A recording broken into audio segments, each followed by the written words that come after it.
আজকের ক্লাসটা সহই হিসেব করছি। এই এই 2টা উইক পরে, মানে 6টা ক্লাস পরে আমি আপনাদের অ্যাটেন্ডেন্সটা চেক করব। অ্যাটেন্ডেন্স দেখে যদি মনে হয় যে অ্যাটেন্ডেন্স সন্তোষজনক এবং ক্লাসে আপনারা আমার সাথে কমিউনিকেট করছেন, সেক্ষেত্রে আপনাদেরকে আমি ক্লাস রেকর্ডিং গুলো আপনাদেরকে প্রোভাইড করব। একই কাজ চলতে থাকবে প্রতি 2 সপ্তাহ পর পর। এমন না যে প্রথম 2 সপ্তাহে ঠিকঠাক মতো ক্লাসে থাকলাম, কমিউনিকেট করলাম, এরপর থেকে তো ম্যাডাম দিয়েই দিবে ক্লাস রেকর্ডিং, সো ক্লাসে না থাকলেও চলবে। ঘটনাটা তা না।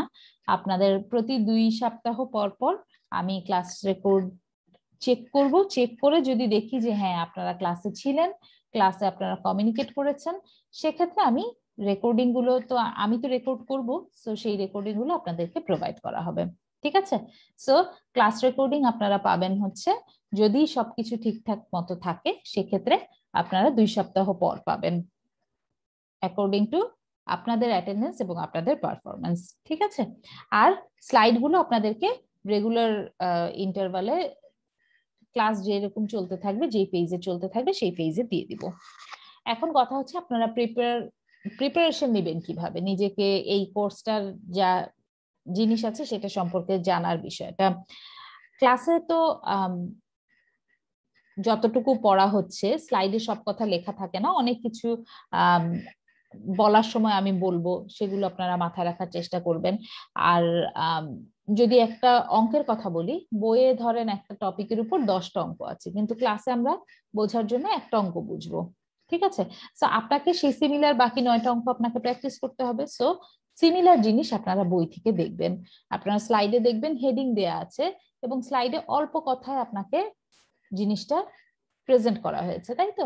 সো আপনারা বাকি জিনিসটা নিজেরা বই দেখে বোঝার জন্য বই প্রয়োজন, আবার অঙ্ক টঙ্কর ক্ষেত্রে প্র্যাকটিস করার জন্য বই প্রয়োজন।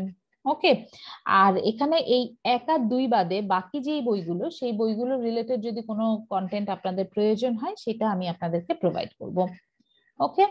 আচ্ছা, আর আমার সাথে যোগাযোগ করার ইনফরমেশন সেটা অলরেডি আপনাদের কাছে আছে আশা করি। তারপরও ইমেল আইডি এবং কন্ট্যাক্ট নাম্বার এখানে দেয়া আছে। আপনারা যে কোনো ধরনের সমস্যায় মেইল করতে পারবেন, যে কোনো সময় মেইল করতে পারবেন। আমি চেষ্টা করব যত দ্রুত সম্ভব আপনাদের যদি পড়া রিলেটেড বা কোনো ধরনের কোনো সমস্যা থাকে দ্রুত রিপ্লাই দেওয়ার চেষ্টা করব, অ্যাজ আর্লি অ্যাজ পসিবল।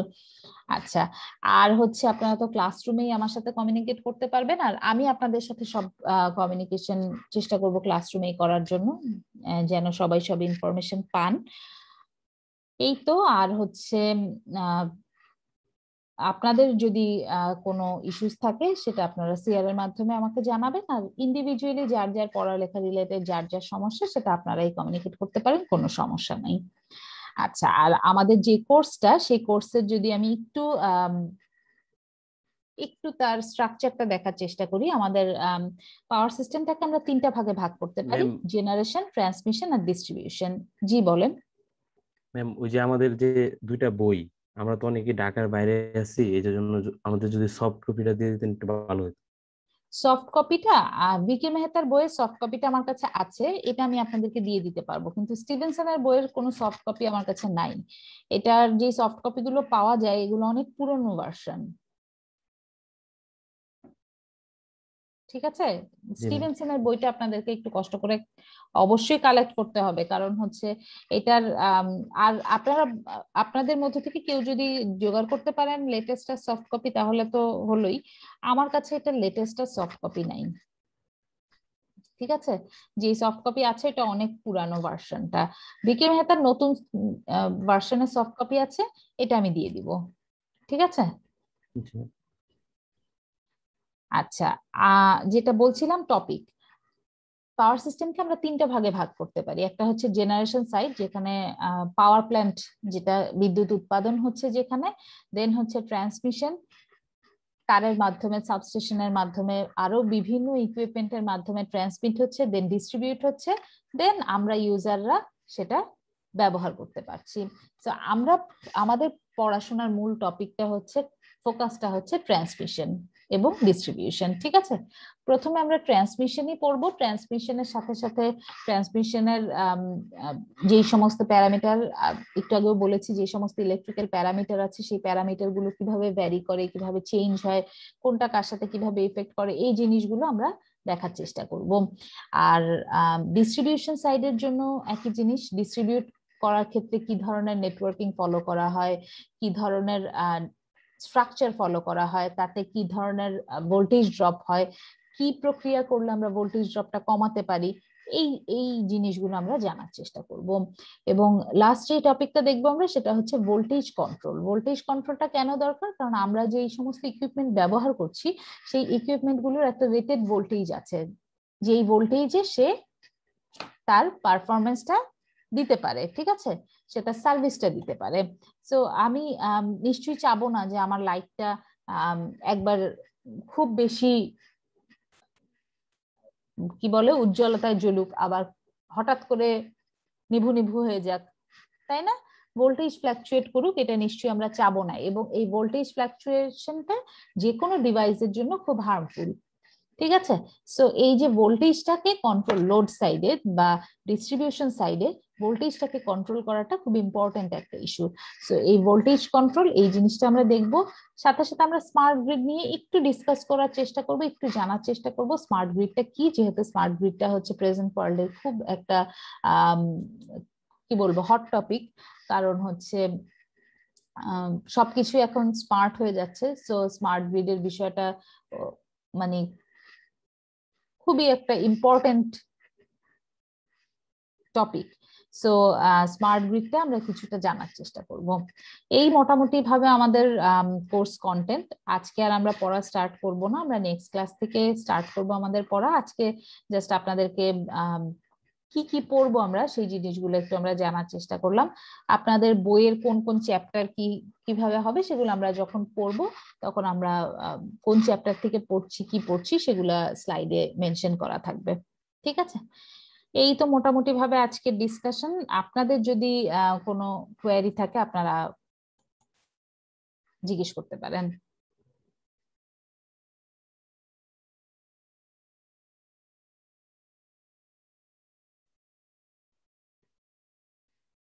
আচ্ছা, কোনো কোয়েরি যদি না থাকে তাহলে ম্যাডাম জি ম্যাডাম আসসালামু বলেন। আলাইকুম। জি জি বলেন। এটা হল ম্যাডাম পুরাতন বই। আমি যদি আমার পুরাতন বই, আহ, পুরাতন বইয়ের সাথে মানে নতুন বই তেমন কি তফাৎ থাকবে ম্যাডাম? কোনো অঙ্কে টঙ্কে এরকম কিছু? যেমন 1 আর 2 যে বললেন, যে আমি যদি পুরাতন বই যদি কালেক্ট করি, তো সেক্ষেত্রে কি ম্যাডাম প্রবলেম হবে?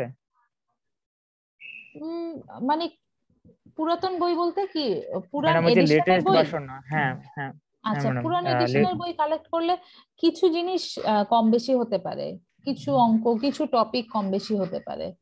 খুব বেশি হেরফের করবে না, কিন্তু কিছু টপিক কম বেশি হতে পারে। সেক্ষেত্রে আপনাকে একটু নতুন বইটা বা টপিক ধরে একটু মিলায়, সেক্ষেত্রে আহ, যদি দেখেন যে আপনি একটা টপিক হয়তো বেশি আছে নতুন বইয়ে, সেটা আপনাকে কালেক্ট ম্যাম, করে নিতে হবে আর কি, ম্যাম মিলাই দেখতে হবে। কোন আপনি আপনি কোন বইয়ের এডিশনটা ফলো করবেন? আমি যেই বইয়ের এডিশন ফলো করব সেটা হচ্ছে, আমি আপনাদেরকে ভিকি মেহতার যে সফট কপিটা দিব, সেটার যেই এডিশন আমি ওইটা, ভিকি মেহতাটা ওইটাই ফলো করব। ঠিক আছে, জি আর ম্যাম। স্টিভেনসনেরটা আমার কাছে আছে হচ্ছে 4th এডিশন। ভিকি মেহতারটা আমি আপনাদেরকে সফট কপি যেটা দিব সেটাই ফলো করব। আহ, আর ম্যাম হার্ড স্টিভেনসনেরটা কপি হচ্ছে কিনলে 4th কি ম্যাম এডিশন। এই 4th এডিশন পাওয়া যাবে ম্যাম? হুম, হার্ড কপি 4th এডিশন আছে।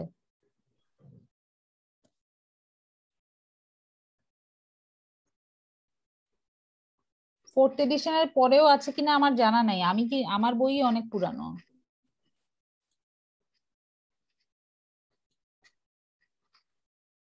যখন কিনেছিলাম তখন সেটাই লেটেস্ট এডিশন ছিল।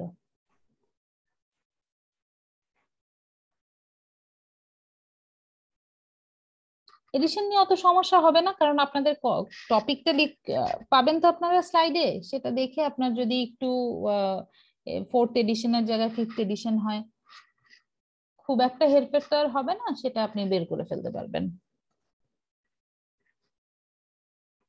একটা দুটো টপিক হয়তো চেঞ্জ হয়। আর আপনাদের যেহেতু দুইজন কোর্স টিচার ক্লাস নিচ্ছি আমরা চেষ্টা করব আপনাদের টপিক গুলো মিলিয়ে পড়ানোর জন্য। তারপরও আপনারা কোর্স যখন শেষ হয়ে যাবে তখন একটু আপনারা আপনাদের অন্য সেকশনে যারা আছেন তাদের সাথে একটু ডিসকাস করে দেখতে পারেন। বাট আমরা আমাদের দিক থেকে আপনাদের সব টপিক মানে 4 সেকশনে সেম টপিক পড়ানো হবে।